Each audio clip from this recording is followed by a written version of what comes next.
Hello, and welcome to Palindrome ASMR. I got a request from Declan Anderson to talk about my study and my future plans while eating a hard candy. I didn't have any hard candies, so instead I settled for these cough drops. I do hope you find this enjoyable. This is a little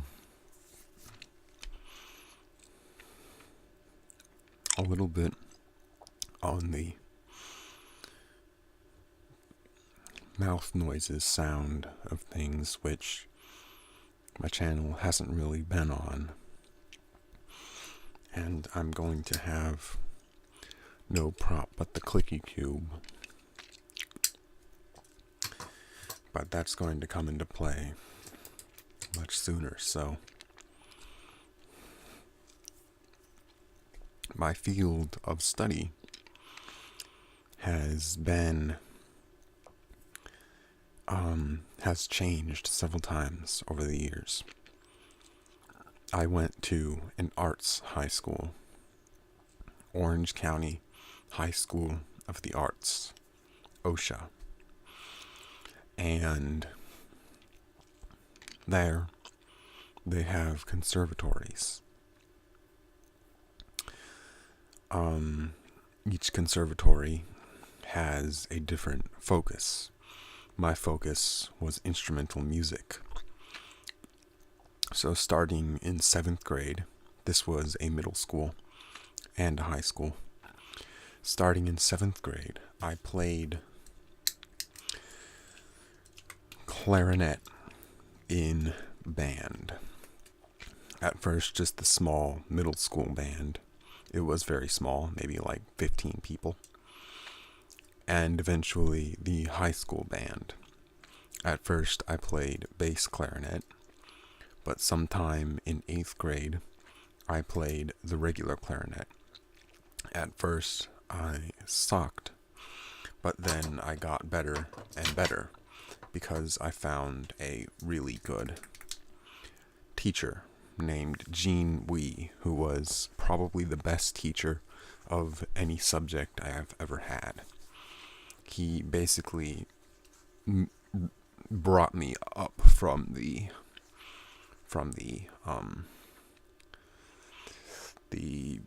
slump I was in before, the beginner's slump, where I had lots of bad habits.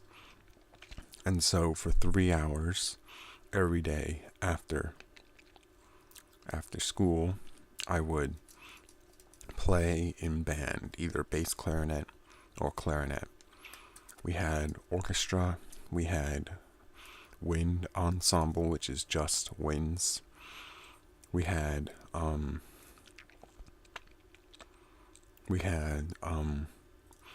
music theory classes.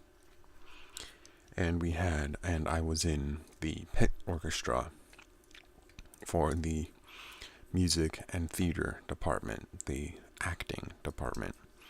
It was called music and theater because it was the acting and commercial singing department. We did have an opera department called classical voice. So that is what I studied in high school. In college, at first, I went into the field of engineering, and for the first year, all was well. I got B's in my classes. I did, about as good as anyone can expect of someone who is just coasting through. And our college engineering classes were quite interesting. We had hands-on classes. That was the engineering part. So we used an Arduino to build a robot, and we programmed that robot. Each person had their own Arduino, had to buy their own robot kit. And so we had like 25 robots in the class. And we had and we had to make them perform tasks. That was first quarter. Second quarter, we made a temperature and salinity monitoring and equalizing fish tank machine. A machine that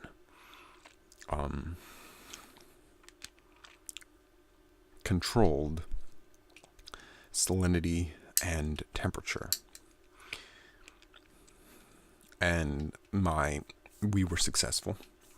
This was all pretty cool. We did a lot of wiring. All of our constructs look like things from the laboratory of a mad scientist. And then we did a self-directed project at the end of the third quarter, because my school, Louisiana Tech, is on a quarter system. And so that's what happened. We were on a quarter system. And so that was all good. That was all well and good. But the second year, engineering really started kicking my butt. The first taste I got of it was engineering materials, which, let me tell you, engineering materials is probably the most alien thing you will ever encounter. I mean, there are so many different types of just steel. There's this graph of steel, and there's just so much information on there, like the difference between pearlite and calcite and glauconite and blah blah light and blah blah light, and I can't remember them all, and you had to know when pearlite turns into eutectoid steel at a specific melting point, and what is the formula for calculating that. And it's just, normally when I'm in school, I coast. I use what I already know instead of studying. But in this class, I didn't know a single thing about the subject. It was just so specialized, and it was just engineering materials 1. And I dropped out after the first test because I did so horribly on it. And man, it wasn't for me. And the real kick in the butt came with circuits. Now, you may have handled circuits in your high school physics class. That is all well and good. I did too. But this kind of circuit, once you start getting into supernodal analysis, and there are 20 or so just resistors on the same problem, when I went into that first test, I looked at the problems, I flipped through them, and I just thought, nope, I can't. And I got up and turned in the test completely blank. The first time I have ever done that in my entire life. And then winter break happened, and I had my last big psychotic break where I traveled to CERN and went to heaven and met the Greek gods, and I had to take a quarter off from school. And when I came back, I was a psychology major. I'm still not entirely sure how that happened, because it was news to me when I went back to school. I think my mother was working behind the scenes and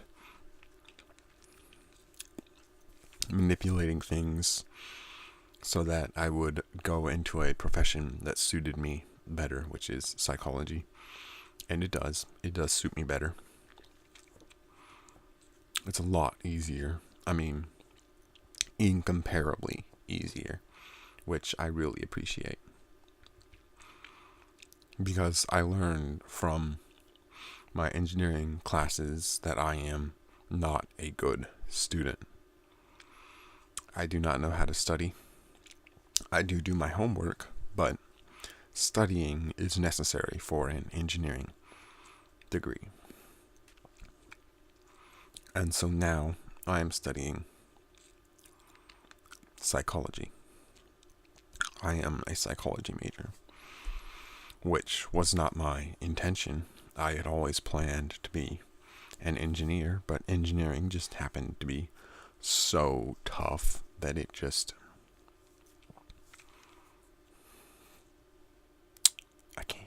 I just can't. The math is hard. The materials is hard. The circuits is hard. And there's a big three: circuits, statics, and thermodynamics. And all three of them are equally hard. They are butt-kicking hard. Statics is the study of how forces apply to each other. So like how forces, like how a bridge holds itself up, and how you have to calculate how much force is being applied to certain places.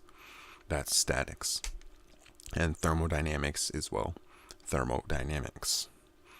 And all three of them are very tough classes. And they're just first level. Circuits goes all the way up to circuits 4. If you're an electrical engineer, you're going to have to take 4 quarters of circuits, and it gets progressively harder and harder.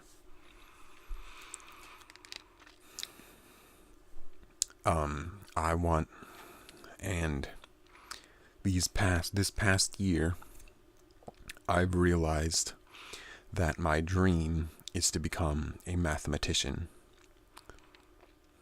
That or an author, but both dreams are way out there. They are not likely to come true because I am not a good student, and being a professional author is extremely difficult to come by. And so my real plans for the future include me getting at least a master's degree, probably a PhD.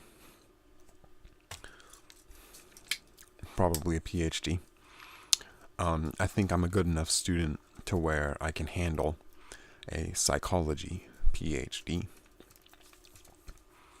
because I like psychology and I understand psychology, and psychology involves a lot of intuition, and I want to be either an industrial organizational psychologist or a personality psychologist, because I took personality psychology and I really enjoyed it. My original plan was to become an industrial engineer, because I enjoy making things more efficient. I love making things more efficient. And I thought industrial engineers did that. I don't think they do, though some of them do.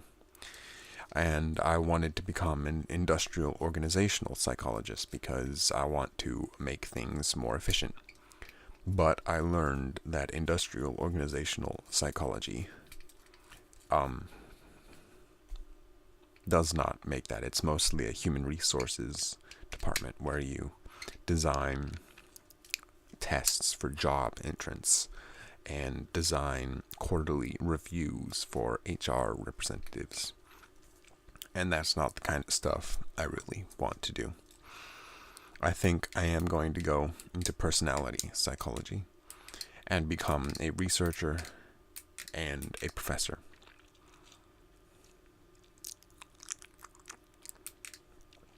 Become a researcher and a professor.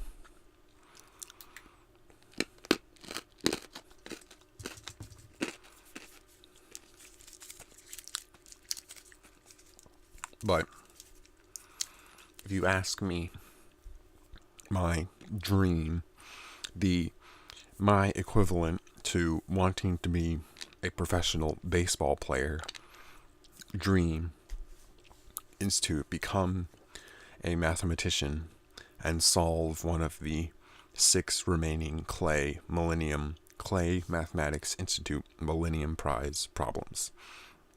And each one of them is worth $1 million. If you solve one of those problems, you get $1 million. That is probably the same as a kid wanting to beat Babe Ruth at his, be Babe Ruth. Not just any professional baseball player, but the professional baseball player. That is the scope of my dream, is to be the Babe Ruth of mathematics when I can barely handle a Calculus 2 class.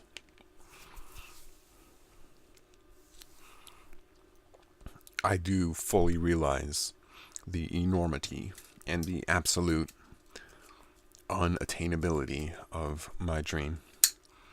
But, it's one of those things that you just say, what if? What if I was smart enough and studious enough to become a mathematician and prove the Riemann hypothesis? Wouldn't that be just amazing?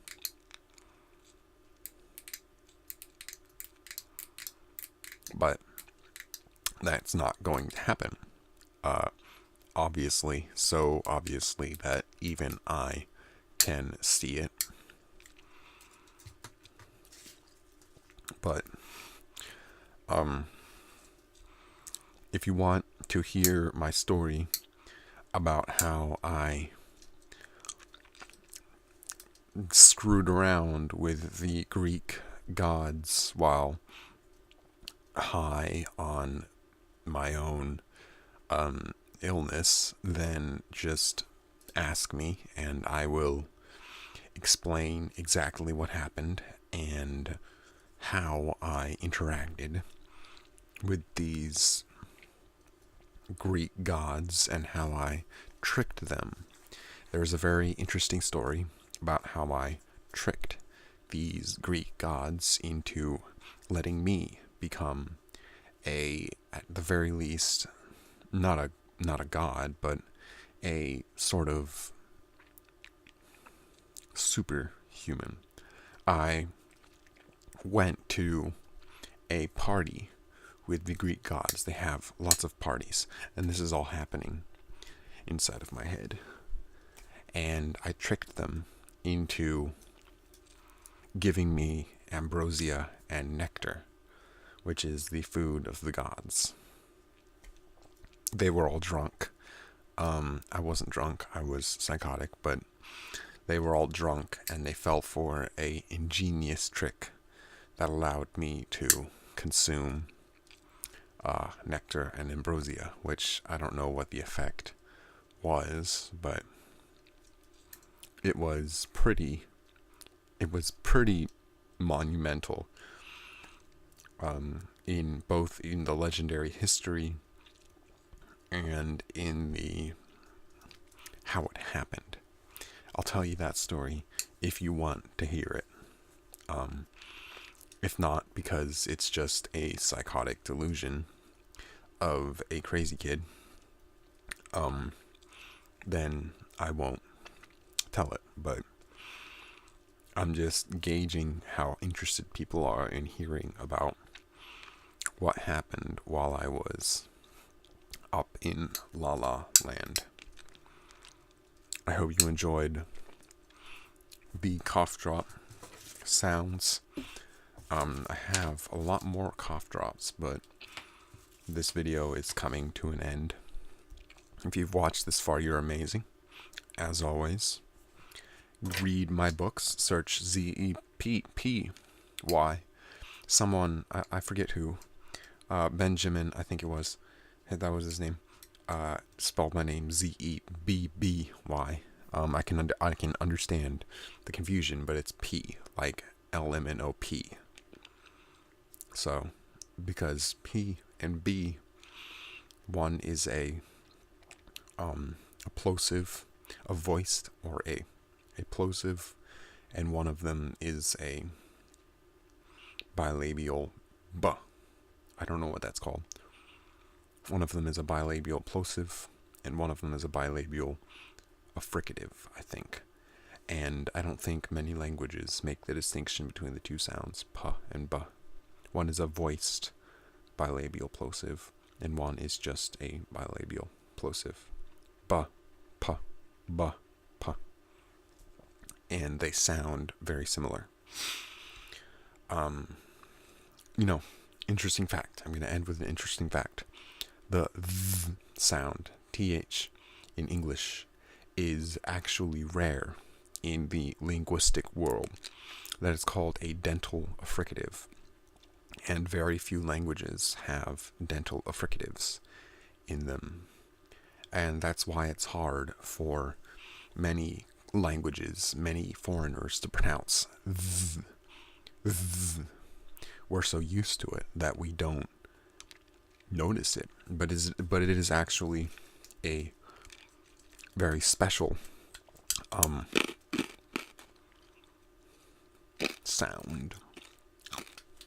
Not unique to English, but the video I watched said it only occurred in 7% of all world languages in a sample. And it's about as rare as the, God, I don't know the word for this one, the Hebrew and Arabic, that sound. I think that is a glottal affricative. Affricative means friction, like moving air, and glottal is the right there. That's glottal. So glottal affricative, and is about as rare as the sound, like from Arabic. So that was an interesting fact. I will catch you on the other side.